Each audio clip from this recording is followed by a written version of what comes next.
Racing to Win, your twice weekly preview show of Hong Kong racing. We've got a terrific meeting coming up at the weekend. Of course, it's the running of the Group 2 Premier Bowl, race number 7 over 1,200 metres. Great to have your company here on the show. I'm joined in the studio by Paul Lally and Nick Child. And Nick, good meeting coming up. Small but select field. Can Lucky Sweynesse bounce back against Victor the Winner? Yeah, look, Tom, it's a strong possibility. Look, he's a class act, isn't he? He was actually beaten in this race 12 months ago behind the mighty Wellington, so he's bidding to win this race for the first time. But look, it's a cracking race, and the two of them pair off again, both he and Victor the Winner. Indeed. Who do you reckon will be favoured in the race, Paul? Victor the Winner or Lucky Sweynesse? This hasn't been a favourites race down through the last sort of 10 editions. We'll see what happens with the track on the day, because if it's a good track, I'd say Lucky Sweynesse. If there is some give in it, then I'd say maybe Victor the Winner will come into calculations. Jackpots? Yeah, so there's no jackpots to speak of as such in this particular contest, in this meeting, I should say. All the money was won last week. Quite a few first starters throughout the card. Some have raced in other jurisdictions as well, so we'll see how they go throughout the card. Indeed. So let's have a look at the meeting details for what we've got coming up at Sha Tin on Sunday. We're racing on the B+2 course. The inside portion of the track has started to be renovated. It's that time of the year. And here on the extended version of Racing to Win, we are previewing the Premier Bowl Group 2 Race 7 at 10 minutes after 4 o'clock. And the Class 2 1,800 metres, the swimming handicap, race number 9 at 5:15. Looking at the field for the Premier Bowl, and Lucky Sweynesse does carry top weight here for Zach Purton and Manfred Mann, drawn barrier number 5. Sight Success was pretty good first up. He goes well. Second up, Brendan of Dulla riding for John Size. Victor the Winner, he's £3 worse off at the weights this week with Lucky Sweynesse, even though he's got the big pull still. Duke Wai comes into the second up after racing in Korea. Stoltz, Lyle Hewitson and Adios there as well for Alexi Bedell, who is out of the handicap. But of course, we've got a special guest on the show this week. He's absolutely flying in the early part of the season. He's a joint equal top of the trainers' premiership so far for the 2023-24 season. I Give's trying really hard to rally on the inside, and he's not doing a bad job of it. I Give came again and beat Ka Ying Warrior. He is a maiden, no longer Happy Angel, and it's a double to note for trainer Pierre Ng. It's Ka Ying cheer and Ladies' Choice. Great finish here. Ladies' Choice, Ka Ying cheer. The judge can have that. There's nothing in it. Taj Dragon's taken over from Super Winner and Joyful Hunter, and Taj Dragon does it well.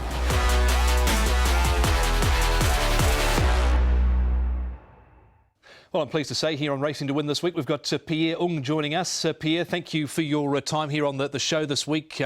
How's the season kicked off for you? You're so far sitting on 11 wins. It's been a terrific start for you, really, hasn't it? Yeah, it's been wonderful, amazing, and exciting for the whole stable with 11 winners over the past few weeks, and we're just looking for more to come. Did you think you would get this early momentum in the early part of the season? Did you have horses you thought you had targeted that were ready to win first, second up this season? Definitely yes, and I think that's every trainer will think of that as well, except for Phil, and that's what we hope for during August, and now we're getting the results. How much has the weather played a part in getting these horses prepared? Of course, we had the typhoon that came through. We've had some black rainstorms that have closed the track. How much has that hindered the preparation of some of your runners in the early part of the season as well? That's been frustrating. First, we got the typhoon on and missing out the trials. And the week after, we got the black rain, both on the Friday. And it's been a frustrating and on and off because the work we did for the past 8 weeks going into the first or second meeting, and yeah, it just varies a bit for our form, and but everyone's sitting on the same boat, so I think we just we'll go through that all right. What about goals for the season? Of course, last season was your rookie season. You had a great season last season. Have you got any sort of goals, big sort of ambitions you'd like to try and tick off your bucket list this season? Definitely to be better or having more winners than last season, and hopefully we can achieve more than that, and we'll be very happy as a stable, as a team. I was looking through some of your runner records this season so far, and you've used a myriad of different jockeys, Purton, Chow, Bentley, Chadwick, a whole host of others. No particular stable jockey you like using? You just like to see who's available and who might suit the horse best? I didn't notice that after I got the 11 winners, and it's quite amazing as well. With 11 wins and 10 different jockeys, I don't think anyone would do that. But you just, as it rolls along, we just try to find a suitable jockey for our runners, and that what makes it happen. So you can't say that we're not trying to stick with one or two, but sometimes it's hard to match up the schedule. Okay, talking about Duke Wai, of course, in the Premier Bowl this week. He's come back from Korea. How did he travel over to Korea, and did things go to plan over there, or how did you assess his run over in South Korea? He was perfect. Before the race, he did everything well. He eats well. He did the track work. I was even on him riding out on track work. He feels brilliant. The only thing went wrong is just the start. The horse next to us went across, so we got chopped off a bit, and then everyone would think he'll drop off and couldn't finish it well, but actually he did it our way. He kept traveling well, finding his ground, and he finishes off really well. The running against the Japanese runner, it was just difficult. Looking forward to Sunday, Pierre, with Duke Wai. You've drawn really nicely in barrier number 2. I think tactics is going to play a lot in this particular race. What sort of run are you hoping for? Where do you hope to be in the run? I just want to be behind pace with the lightweight, and he always have a soft sprint, so we just have to time it right. And Pierre, I mean, like any new trainer here in Hong Kong, you inherit a lot of sort of tried and tested horses, but this season and the end of last, that we've seen some nice horses emerge from your stable, the likes of Taj Dragon, Galaxy Patch and Kai Ying Cheer. How important is it now for you going forward that these young horses emerge and really sort of hit the ground running? Well, it's a big job for us to just monitoring them and keeping them fit into races and try to get the results as well. We got a lot of more young ones to do as well, so we just keep rolling along and get them out when they're ready. Pierre, looking forward to your other runners through the course of the day at Sharton. You've got Good Boy going around in the first race, Class 5, but I wanted to ask you about Kai Ying Cheer. How's he come through his first effort, because it was a tenacious victory to hang on there? Yes, we were quite lucky on the line last run. He's definitely improved from the last run. He's a big horse. He just loves to work, and I definitely think he improves, and he'll be running his race. Hopefully he can manage to draw. Gangnam Star, a newcomer to your stable, won a trial in New Zealand. The trial form has been relatively good around him in New Zealand. How's he fitted into the stable routine? Not too well at the start. Took him a while to get around the track and all that. And once he was in Chong Fa, we're starting to develop him and starting to trial him more. In the last trial, he was quite promising. And as you said, it's the first start. I hope everything goes right for him. Have a good experience, and looking for a good run. I think another one of your interesting runners has to be Aestheticism. Was a bold run from him last time out. He's clearly got better and better with each start, hasn't he? Yes, he did. He actually backed up 7 days from 14 to 16, and he finishes off with Vincent Ho really well last start. And not much horse can do that. And he just did really well. So we give him time this time, and I'm looking forward to he have another good run, and hopefully he'll get this time. Okay, Pierre, if we were trying to nail you down for one of your best runners that you could steer us into on Sunday at Sharton, who would that be? I'll say Kai Ying Cheese, because he was earlier in the race.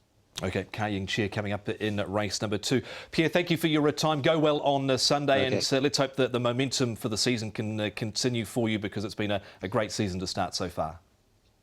Yes, thank you.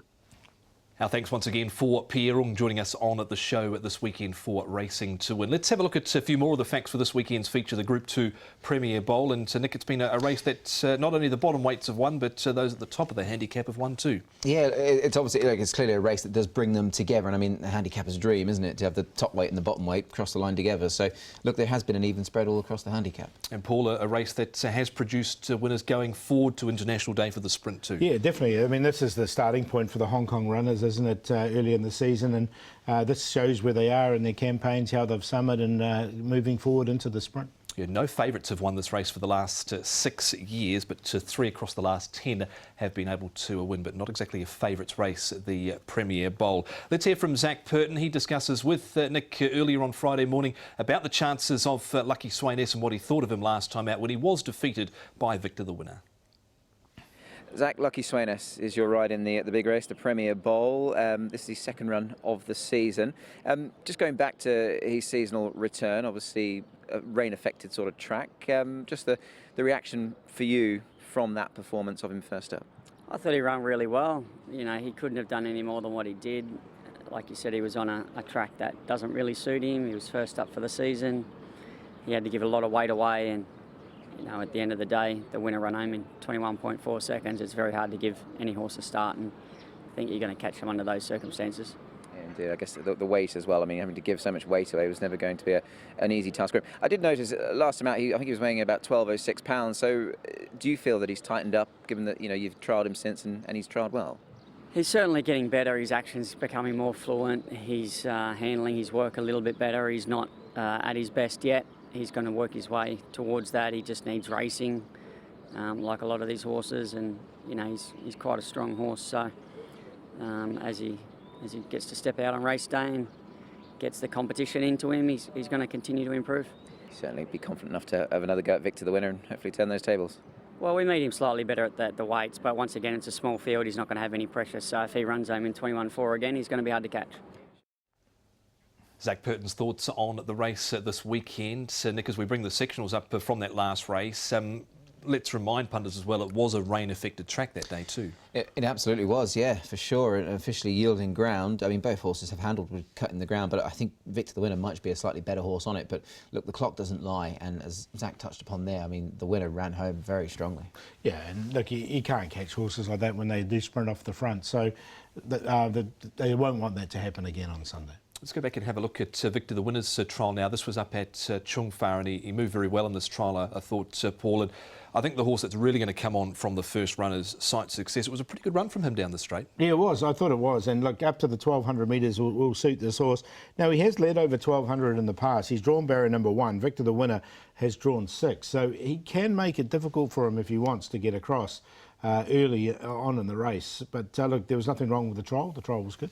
Yeah, look, he's a handy horse, Sight Success, and I certainly agree with Tommy Will. Come on, he actually ran last in this race 12 months ago, so they'll be hoping for a better showing this time in, and certainly didn't mind Victor the Winner either there. Yeah, he was very good in that trial, was Victor the Winner. Let's take you back to the run of Sight Success. Of course, this was down the straight in the National Day Cup on October 1. Adios here, he's out of the handicap again. Stoltz won this race. What part does he play here, Nick, in the speed? Does he put some more pace in, or is it going to be a more sedate fear and he might be a bit keen? Yeah, look, potentially. I mean, look, they've got to sort of ride him, I think, to get the trip more than anything, because he is looking as if he's very much an out-and-out sort of 1,000-metre horse, isn't he, Stoltz? But he does have the quality. He's now a Group 3 winner as well under handicap conditions. And as for Sight Success there, I mean, he's done some good work late, and that's certainly encouraging. Yeah, I didn't mind Adios as well. And, of course, he comes in with a really light weight, and he's got on all types of the ground as well. Yeah, certainly has. Just one final question quickly, Paul. Do we buy in that Lucky Swainess wasn't fit first up because he'd had a lot of work over the off-season? He did, and look, he ran on the last day of the season. I'd be more worried about the ground than the fitness. OK. Your tips then? Yeah, look, I'm going to go with Lucky Swainess. Hopefully we get a good track and we can see the best of him coming out. And there is a bit of pressure on. Tactics are going to be a massive part of this race. Victor the Winner is obviously very speedy. Adios and then Sight Success. 1, 3, 6 and 2.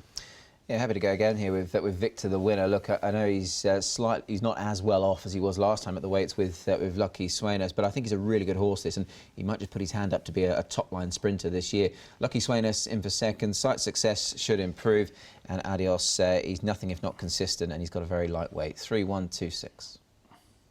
tactics certainly look like they will play a massive part in the 2023 edition of the Premier Bowl. That comes up for decision at 10 minutes past 4 o'clock. More on Racing to Win coming up after the break.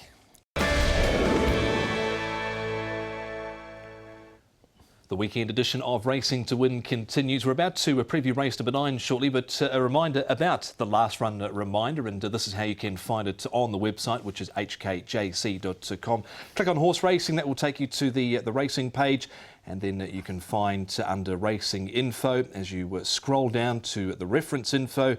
And then there you can see it's about 5 or 6 down at the last run reminder, and that will give you a list of about 7 or 8 horses that you can have a look at for the meeting. It's normally up around about noon the day prior to the race day. Paul, you're in charge of that. So who are we looking at this week? Going to look at a horse called Telecom Dragon, who comes up earlier in the card. He comes up in race 2. He's number 7, trained by Dennis Yep. Hugh Bowman will take them out. Now, we can see him here. He gets right to the outside gate that he drew.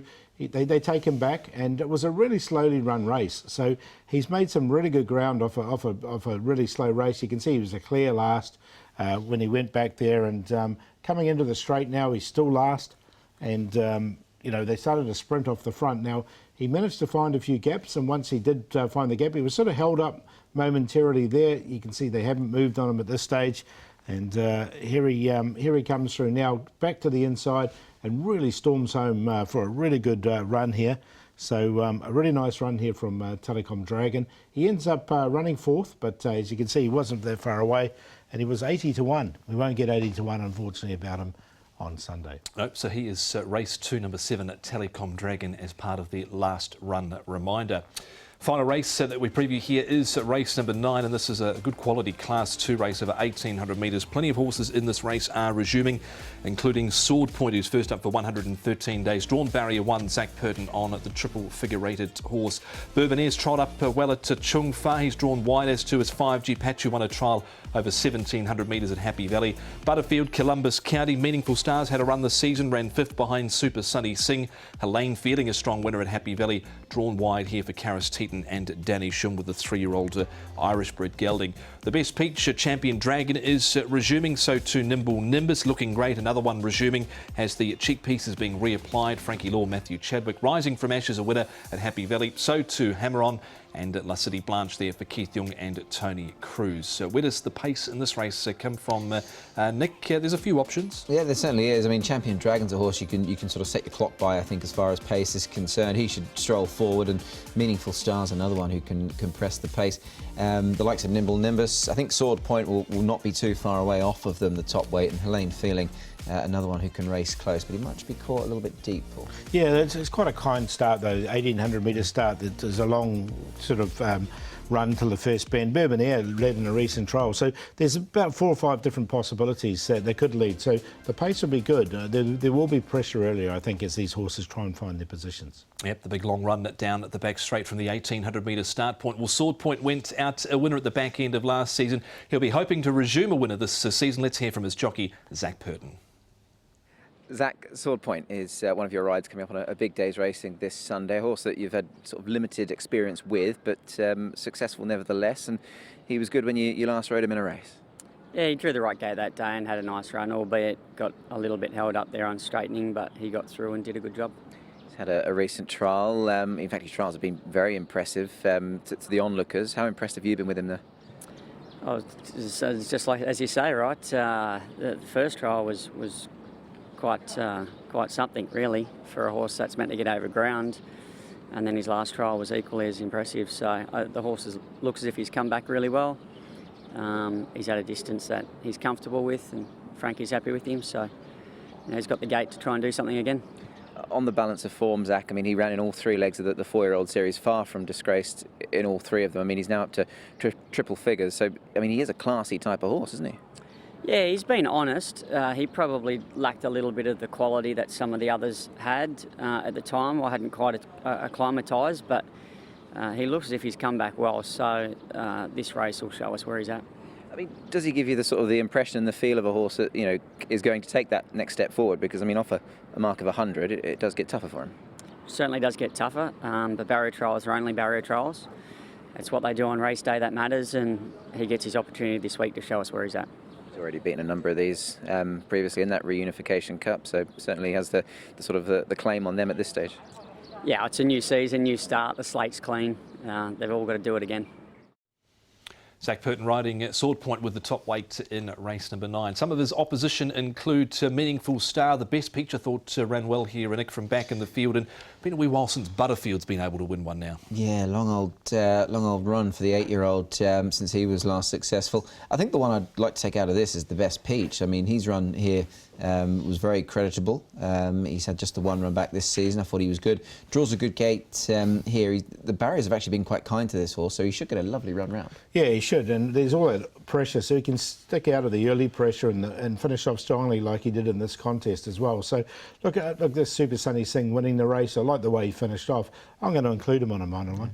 Yep, he's been racing well, has the best peach. The next runner we're going to highlight from the start here is Helene Feeling. Now, Paul, into the first turn, he had to cover a bit of ground. Butterfield lining up in this race here as well. A horse they have spoken about, the 4-year-old series and the Derby. Where do you feel he's at after this effort? I thought it was a strong run from him. Look, he's got to meet the older horses. That's just a little query I had. He's still, he's a year younger, isn't he, than horses in the like Sword Point and that, and I've got the experience on him. But look, he's running really well. He's been really good since he's been here in Hong Kong. And look, he really finished off this race strongly. He looks like a good star. The barrier 11's just going to make it a little bit tougher, so he just might have to work early just to get himself into position. Yeah, look, he's a really nice... He actually reminds me a bit of a horse that I know you've always been quite keen on, Encountered, who was progressive at the Valley, had Sha Tin form, and obviously then they started aiming a bit higher with him. But look, he's a lovely horse. He's doing little wrong, and I think you have to respect him. Absolutely. You can see Paulie's put a fairly tiny record at only his 6 starts here in Hong Kong. Yeah, so he's had the limited starts, but he's one of these Northern Hemisphere horses that have actually acclimatised really early. Some of them do take a little bit of a while to acclimatise. This is a big test because he's up against sort of the older horses like the Sword Point, who's had an extra season under his belt. Indeed. Hammer on another last start winner at Happy Valley. You can see he's covering a bit of ground coming towards home here. Big step up for him this weekend, Nick? It is for sure. Look, going into this sort of company is never going to be easy, and he has been winning around Happy Valley, so we must take that into consideration. When he did run here at Sha Tin, that was in a race won by Find My Love, who actually goes around on this programme. And from memory, I don't think he got the clearest of runs, and it was a run that certainly caught the eye. So look, he's a nice horse. Yeah, he's a good horse. I think he's found a rich race here in this one, though. Trial now up at Chung Fa from Bourbonnier. If there was a bit of aqua around this weekend, Paul, that would bring him right into calculation, wouldn't it? Yes, because he's a very good horse in the wet, is Bourbonnier. We saw that last season. Look, it was a nice trial from him. He blew all the cobwebs out. And went to the front and led. He won't be able to do this on race day, I wouldn't have thought, with all that extra speed in the race. But, I think he'll come on lot from this trial. Yeah, look, he's never been the greatest horse fresh, 0 from 3, but certainly agree with Tom. If there is any rain around, he'll excel on it. Anything from good to yielding up to heavy. He's had 2 runs for 2 wins, so he's unbeaten when there has been plenty of moisture in the ground. You can see Columbus County finishing off there for a second, and he, of course, will be looking for a little bit further in time. But your selection's race 9, Paul? Yeah, I'm going to go with a horse called La City Blanche. He's got no weight on his back. He's going to get back. He's going to run on strongly. Look, Sword Point's the one to beat, but he's going to be really over bet, I think, and he's going to come up too short. Helene Feeling in there for 3rd and the best peach, but going for value in this, 14, 1, 7 and 8. Yeah, I'll go the toppy Sword Point. I think he's the one they've got to beat, but it's a really good race, this one, so quite a bit to look forward to in race 9. The best peach will give his running. He's in form. Helene Feeling's improving, and Bourbonnier put him in case there is that rain around. 1-8-7-2. Don't forget on the website as well, hkjc.com, a preview for each and every race on the website under audio and video. But it's come to that time of the show, gents, where we need your best, your value and your play, Paul. Yeah, best. I'm going to go with a horse called Beato in race number 6, number 2. Look, this horse is a winner waiting to happen, up to the 1400 metres here in Class 4. You can see him way at the back there. He was actually last turning into the straight, and once he got into the clear, he had to stop. He lost his momentum about now. Then he got it back up again. He finished off really strongly and went through. If there is any water around, it will help him as well because he's bred for the wet. But in saying that, I think he can win on top of the ground. And La City Blanche, I'm going to make the long shot. I just think he's going to be valued. If he runs 2nd or 3rd, job done at a big price. And the player of the day, Quinella Place in race number 4, Chang Tien Glory, Aestheticism and Po On Way. Yeah, my best bet coming up this week. And I'm going race 3 number 4, Ruby Lot. Really good debut, not beaten far, has trialled well since. This is his debut performance. Now, he didn't get the clearest of passages through, but I love the way he's responded to Lyle Hewitson here, and he has certainly kept going, and those around him have got that little bit more experience as well. So, look, he's kept on strongly. He looks a progressive type of horse. And I think it won't be long before he wins one here in Hong Kong. And the long shot race 6, number 6, Sunlight Power. They've tweaked the headgear with this fellow. I thought his recent trial wasn't too bad either. Play race 7, a straight win. Victor the winner, number 3. My best bet comes up down the straight. Invincible Sage, unlucky in all 3 of his runs at his first campaign. Expect him to be going close off some good trials. Hugh Bowman, David Hall. Value with Gangnam Star for Pierre Ng and Harry Bentley. We heard from Pierre earlier in the show. He's going to need some luck from barrier 12. Explosive Witness, Invincible Sage, and Beauty Waves, a newcomer in race 5 as the QQP for the swinger there. Of course, we've got racing continuing in Hong Kong on Wednesday night. We're off to the all-weather at Sha Tin for racing Wednesday night, a 6:45 start, and then back to Happy Valley for the annual day meeting coming up next Sunday. So next Sunday, the day meeting at Happy. Looking forward to that, Paul, and should be a good edition of the Premier Bowl this weekend. Yeah, it's good. All about tactics, I think, for this race. So if they won't want to let Victor the winner get away with what he got away with last time. Yeah, absolutely. Nice to have that home game next weekend as well. Yes, certainly will be. So you can find all the previews of each and every race on the website, hkjc.com. We're heading to Sha Tin on Sunday for Premier Bowl race day, the first race at 1 p.m.